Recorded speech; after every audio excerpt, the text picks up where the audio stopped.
મકર સંક્રાંતિના પ્રસંગે ઉત્તર પ્રદેશના પ્રયાગરાજ ખાતે શ્રદ્ધાળુઓએ લગાવી ડૂબકી.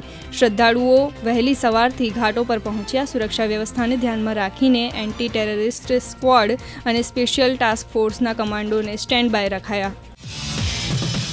આજે સોમવાર અને સંક્રાંતિ પર્વ નિમિત્તે ગુજરાતનું સુપ્રસિદ્ધ સોમનાથ જ્યોતિર્લિંગ ખાતે શ્રદ્ધાળુઓનું ઘોડાપુર. સોમનાથ દાદાની આરતીના દર્શન કરી ભક્તોએ અનુભવી ધન્યતા.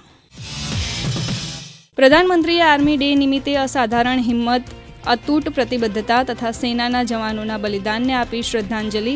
પ્રધાનમંત્રીએ ટ્વીટ કરીને જણાવ્યું હતું કે આપણા રાષ્ટ્રની રક્ષા અને આપણા સાર્વભૌમત્વને જાળવી રાખવામાં તેમનું અવિરત સમર્પણ તેમની બહાદુરીનો પુરાવો.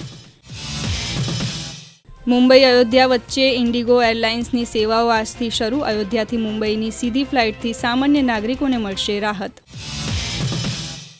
દાવોસમાં આજથી 54મી વર્લ્ડ ઇકોનોમિક ફોરમની બેઠક થશે શરૂ. 3 કેન્દ્રીય મંત્રી સ્મૃતિ ઈરાની, અશ્વિની વૈષ્ણવ અને હરદીપસિંહ પુરી ભારતનું કરશે પ્રતિનિધિત્વ.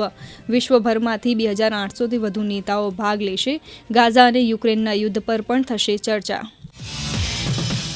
અમેરિકાની રાજધાની વોશિંગ્ટનમાં વિશ્વ હિન્દુ પરિષદ દ્વારા ભગવાન રામને સમર્પિત એક અનોખી ટેસ્લા કાર કોન્સર્ટનું આયોજન કરવામાં આવ્યું. 200થી વધુ ટેસ્લા કાર માલિકોએ ઇવેન્ટ માટે કરાવી નોંધણી.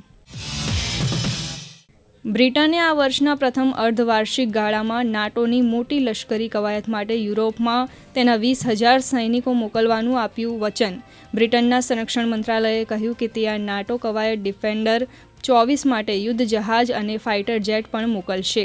આ કવાયત પશ્ચિમી જોડાણ નાટોના 75મા વર્ષના સંબંધમાં આયોજિત કરાઈ.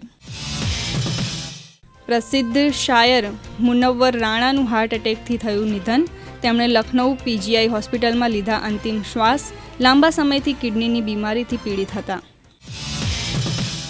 ચાલુ સપ્તાહે બજારમાં આઈપીઓને લઈને તેજી જોવા મળશે. મેઇન બોર્ડ અને એસએમઈ સેગમેન્ટમાં કુલ મળીને ખુલશે 5 આઈપીઓ.